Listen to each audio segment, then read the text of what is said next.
Aktar kmieni tul il-jum ta' tnejn il-Prim Ministru Joseph Muscat kellu udjenza privata mal-Papa fejn bdew jiġu diskussi elementi fil-ftehim li sar fl-1992. Il-Gvern Malti jemmen li l-qrati ċivili ta' Malta għandhom ikunu l-entità superjuri u bekk l-ebda qorti barranija ma dat influenza il-qrati Maltin. Dan fid-dawl tal-liġi ta' żwiġijiet f'każ ta' separazzjoni bejn koppja fejn huwa komuni ħafna li jinħoloq dawn minżejjed minħabba diskrepanza fil-liġi bejn l-Istat u l-Knisja.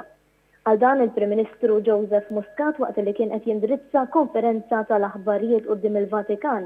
Fl-istess waqt jeżisti impenn totali illi f'dan ir-rigward jintlaħaq ftehim li jkun sodisfaċenti kemm għall-Gvern kif ukoll għall-Knisja.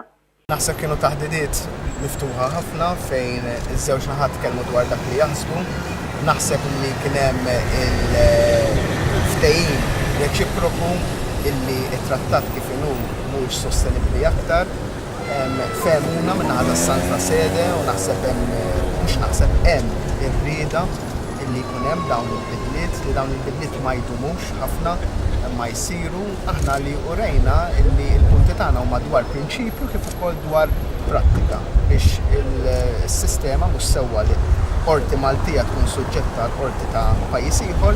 Wara li ntemmet l-udjenza privata, il-Prim Ministru introduċa lill-familjari tiegħu mal-Papa fosthom lill-mara tiegħu Michelle, iż-żewġ uliedhom kif ukoll mal-Ministru tal-Affarijiet Barranin George Vella u Segretarju Parlamentari Owen Bonnici. Il-Prim Ministru Joseph Muscat ippreżenta 4 biċċiet ta' ċeramika lil Papa Franġisku li jirrappreżentaw l-4 evanġelisti u jissimbolizzaw il-ħajja sempliċi li jipproġetta il-Papa. Intant il-Papa Franġisku kif isir tradizzjonalment ippreżenta 3 medalji tal-Papa li jirrappreżentaw il-Pontifika Ġenerali lill-Prim Ministru Joseph Muscat. Intant il-Prim Ministru stqar mal-ġurnalisti kemm dak li naraw fuq it-televiżjoni ikkonfermah personalment il-Papa u stqar li kien sorpriż bl-umiltà tiegħu. Umiltà kbira li tħossa ta' bniedem illi verament jħossa l-missjoni tiegħu għal jien ma rridx inkun hawn.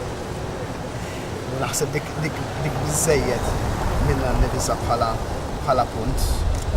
Iva, tfal naħseb jidher minn fuq it-televiżjoni wkoll il-karezzi li għandu impressjonat. U għastqari li fost is-suġġetti diskussa mal-Papa kien hemm numru ta' punti li xtaq li jitqajmu fosthom dwar ir-relazzjonijiet bejn il-Vatikan u Malta u anke dwar il-ġustizzja soċjali. Sodanittant il-Prim Ministru Joseph Muscat iltaqa' wkoll mal-Kardinal Tarcisio Bertone u ddiskutew ir-reviżjoni ta' trattati li jirregola żwiġijiet f'pajjiżna. U għastqari li dan il-ftehim jikkontradixxi r-realtà tal-lum, speċjalment fid-dawl tal-introduzzjoni tal-liġi tad-divorzju f'pajjiżna. Il-Prim Ministru ħabbar ukoll li ser tinħatar kommissjoni li twassal sabiex mingħajr bdew minżejjed isir tibdil kif propost mill-Gvern. Huwa saħaq li kien hemm ir-rieda u l-volontà kemm min-naħa tas-Santa Sede u anke mill-Kurja Maltija sabiex jintlaħaq dan il-ftehim u stqar li għarfu li dawn l-emendi huma bżonjużi għaliex dan it-trattat m'għadux jgħott għażminijiet tal-lum. Intant il-Prim Ministru Joseph Muscat semma wkoll li tqajjem is-suġġett tal-Unjonijiet Ċivili u stqar li din il-liġi ser tkun introdotta f'pajjiżna sal-aħħar ta' din is-sena. Huwa qala billi kjarifika bl-aktar mod ċar li m'hemmx bidla fil-fehma tal-Gvern rigward l-abort.